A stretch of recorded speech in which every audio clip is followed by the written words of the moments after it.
Hi. Hi. So I'm Ingrid Jean-Baptiste. I'm the founder and director of the Chelsea Film Festival in New York, and we're here with Ari Wengroff. Oh, I like how you say my name. I'll take it any day. Okay, I prefer to say with the French way before I ruin your name in English. So Ariel is the executive chief of staff and executive producer, recently Emmy nominated producer for the show Women at Vice, and the Women channel here is called Broadly. Mm-hmm. But before we go into Broadly, I really want to talk about your political, if I may say, background. Yes. And your involvement into everything that is around women. Mm-hmm. So you were the communications and finance director for Welsh for Congress. You were also working at the office of the Vermont governor. Mm-hmm.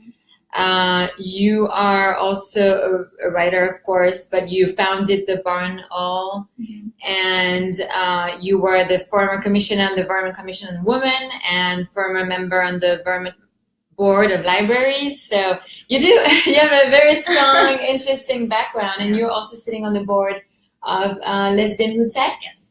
So when did you find time for your own life? Or this is part of the life? This is part of my life. Yes. I mean, I'm fortunate enough to be working in a space right now where I can take the issues that I really care about and actually incorporate them into media to reach, millions of people on a daily and monthly basis, which is huge. So, the people that I work with are my friends and my family, and I work a lot, but it allows me to travel and have incredible experiences. And I think the thing that's different about when I was working in politics, and especially in Vermont, Vermont, I actually still think is the closest thing to direct democracy that still exists in terms of how their democratic process works, because it's such a small state. So you're really held accountable to what people ask of you.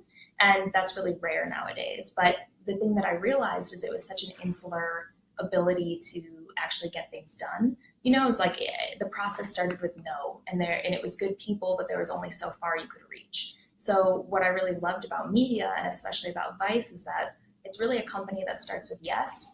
So you could come in and have these issues that you care about. And for me, it was a lot around social consciousness, and content can be a really huge way to create change around that. So Vice has really allowed me to do that. So I don't have that much free time necessarily, but how I value free time is differently. Absolutely. Because, I'm constantly engaging with people that I otherwise wouldn't meet. So are you from Vermont or? No, I'm from Chicago. Okay. Yeah, Windy City, which has its own mixed political background. But my family, since they came to America, actually have all lived in Chicago. Now we have a few on the West Coast. But. Okay, and so tell me more about your family. Your mother is a very strong element and part of who you are today. My mom is an incredible, strong woman who, I was raised watching all of the Hitchcock and every movie that you could think of at the age of 5 on Saturday afternoons, and especially stories that had really strong female leads.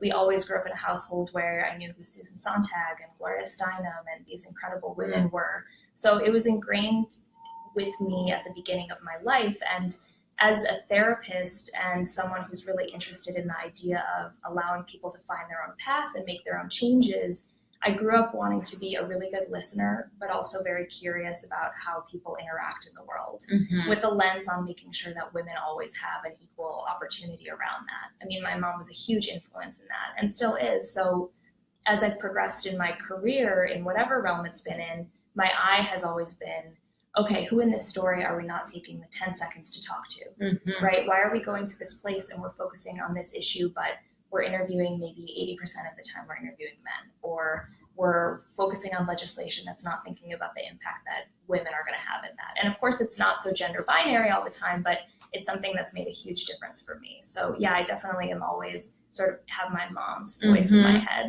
So did you grow up with brothers and sisters, or were you the only No, I have an older sister. She lives in San Francisco. Yeah, And is she as passionate as you and in the topic of supporting women and giving them a voice? Yeah, absolutely. I think we do it in our own way. My sister is really dialed into pop culture in a way that I think I still haven't been able to sort of like penetrate. You know, I'm kind of the type of person where I look at something on the cover, I'm like, oh, that happened? Like, they were, whereas like, I still remember as a kid looking at Star magazine when Princess Diana was alive. Yeah. And the influence that permeated in our culture at that time. And my sister's like much more dialed in on that. And bravo, but she's definitely interested in female empowerment for sure. So you're born in Chicago. Yeah. And where's your mother, your family is from? My mom's side of the family is from Russia. My family had to leave Russia, well, my great-grandmother, because the Cossacks at the time were killing Jewish people. So she snuck away on a boat and met my great-grandpa on the boat together, and they sort of like eloped, were very young, and sort of made their way to Chicago and started a new life there. And really just like bootstrap entrepreneurs. My great-grandpa started an insurance company that insured Sammy Davis Jr.'s good eye. And just like weird stories in Chicago, crazy things with, you know, I think he spent like a summer in jail for tax evasion. I mean, he was an amazing man, but like great stories. So my family has always had sort of like this interesting character backgrounds. And over time, just really, I think my mom saw the experience that women in the 1950s and 60s were having where, you know, and I had this feeling when I was watching Wonder Woman, actually, where there were, did you see it? Yes. Okay. The scene when she's trying to go into the room where I don't know if it's like a group of legislators or, but they're frustrated that she's even there. I had this really visceral reaction. I immediately started to think about my grandmother and how hard it must have been to be a fully functional and formed human at that time, and just to have no and the door closed in front of you at every turn. And of course that created depression and all of these things that women experienced at higher rates during those decades. And so it's just something like the history of my family for sure is still ingrained because there's so many women in other countries who are still facing that on a day-to-day basis. Yes. We're very lucky to be here. We're very lucky to be here. I felt the same way when I watched The Handmaid's Tale, which is a book that I loved, and it's incredible. And you know, we find when we're making documentaries, it's so much easier for people to resonate with a story if it's not about their neighbor. Yeah. Right? So if we're going into Africa and we're talking about experiences that are impacting women there, it's a lot easier for people to say, oh, what a shame, you know, and like actually deal with that. And so I think that's why people in the United States reacted so strongly, and with everything just going on now in the current political climate. Yes. But I also got angry because that's happening for so many people around the world, and we don't, because we want the trade or some kind of item from another country, we overlook what's happening to half the population. Absolutely. So part of what I'm trying to do here is really embracing the history of my family and some of what those experiences might have been, but it's also for every woman that doesn't have that. So is that conscious to you, or is it something, you know? I think it's like upon reflection, more and more conscious. I think a lot of the decisions that I've made have felt more like reactions of necessity. You know, I mean, I think I've been lucky to be in a position where I have power and influence to create content that can be meaningful and have direct action. And that's let's really talk important about this. So let's talk about this, because so you had this political background that you just explained, and 2014, Shane Smith, the founder of Vice, meets or actually sees Gloria Steinem at a Google conference, and he's completely blown away. Crying. Crying, very moved by what she's saying, but what the position of women are in certain countries. Yes. And he realizes that maybe there's something to do with the brand, with Vice brand, and bring women into the conversation and give a voice. Yeah, well, I mean, it's interesting because I don't think people fully understand Vice's history in the sense that there have always been really great women who've been making great content in the company. And with the start of Broadly 2 years ago, I think that came at the forefront more of people's minds, but I think he saw it as, I have a huge platform that reaches, you know, hundreds of millions of people every month, and I'm hearing this message and it's resonating with me more than ever from Gloria. So how can I use my platform and my tools to create the biggest amplification of what she's trying to say? Right. So it was more an adjustment. Exactly. And less than a creation. Yes. Well, I mean, I think what was really incredible about the collaboration that we've been able to have with Gloria is she's the most incredible compass, right? And Gloria is really a true guide and can tell you, this is an issue there, this isn't an issue, this is the right person to talk to. That organization is good, but this one's better, and this is actually what people on the ground might need based on who I've talked to. Like, she's the first person to step back and say, you should work with this person. We're going to be most successful in this way. So by actually taking her voice, and when she came in for the first meeting we had, it was just Gloria, Shane, this amazing woman, Amy Richards, and myself.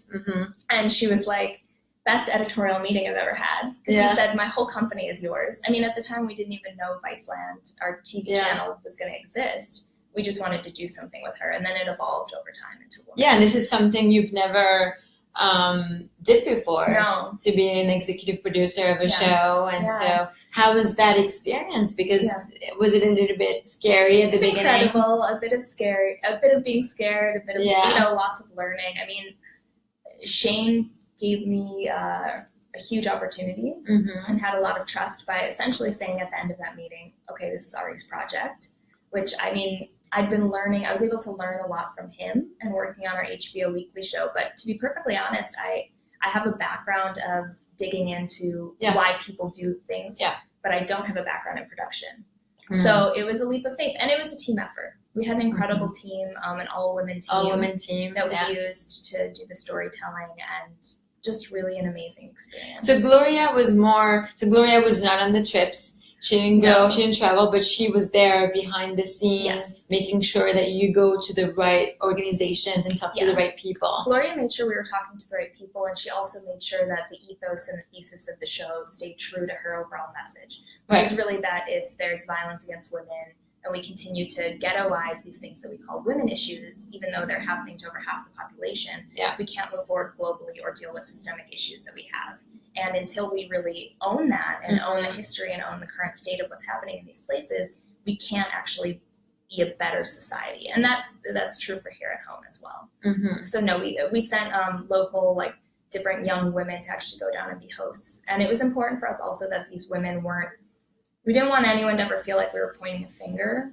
So we also, for example, we had a woman who was from the UK who hosted one of our pieces in the US for our Mothers Behind Bars piece.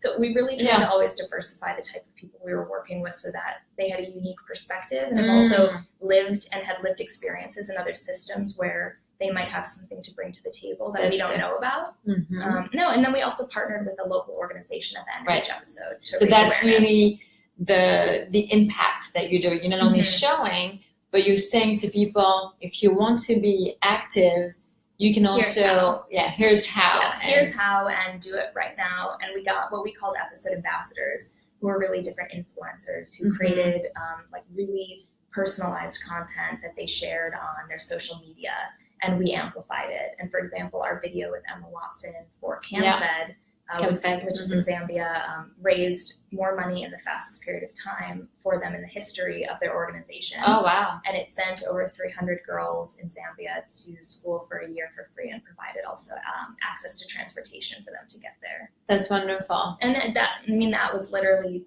in 2 days worth of time. So it also just shows the incredible potential that we and other people have. And I think the responsibility that we all share to see that happen. So did you go to all these countries? And No? I was sort of like the shepherd at home that was like, okay, do that. No, that's okay. Take that risk. Don't worry about it. So you didn't get to travel at all? No, I went to our shoot in DC with Vice President Biden at the time. We did a special online episode around campus sexual assault. Gloria actually went and interviewed him for. Yes, I saw that. And that was actually incredible because President Obama heard that Gloria was there, and he had given her the Presidential Medal of Honor, Freedom, or whatever the highest, the highest of the high, which she deserves for everything. Amazing woman to work with. Humbling. And so he was like, an aide came up to us and was like, the president would like to see you.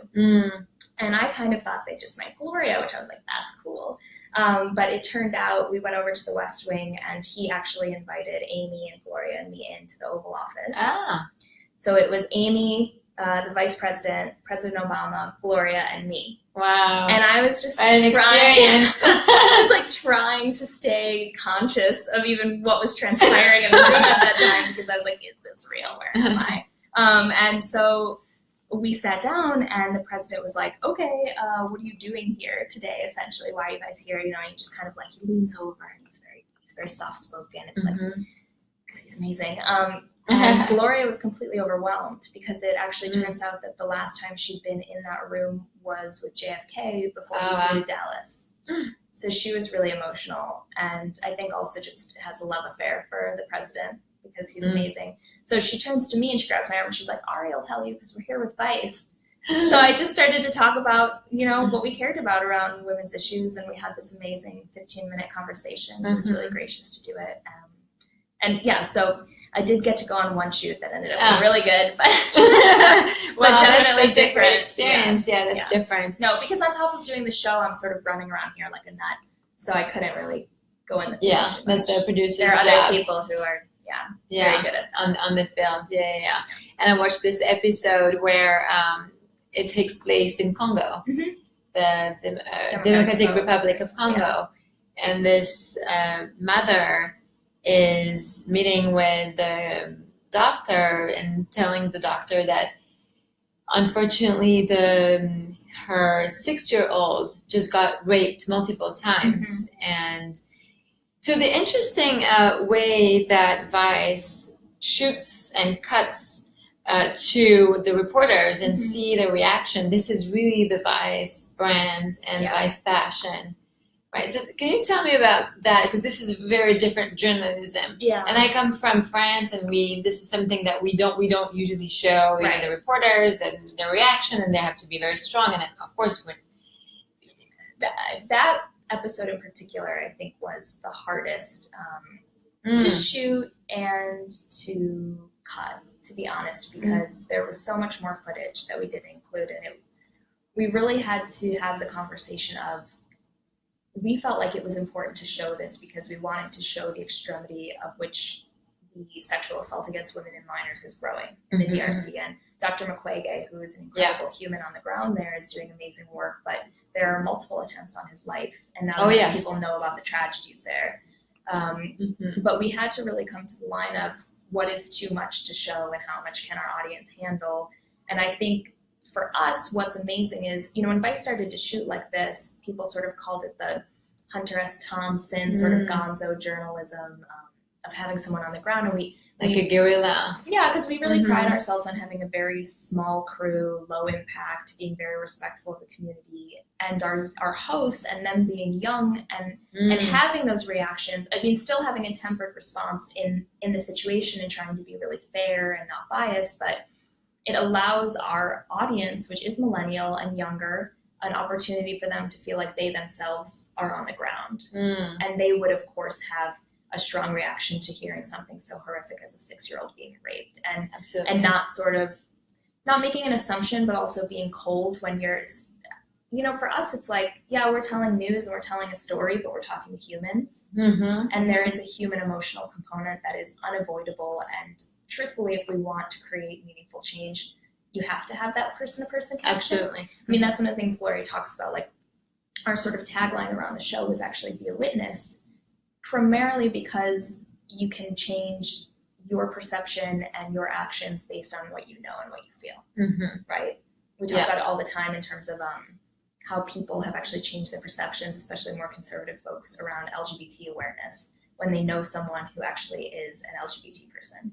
So it's that human-to-human contact. And too often, I think, women and children and these atrocities, even if you look at Syrian refugees today, it's very easy to create a wall of that is not me.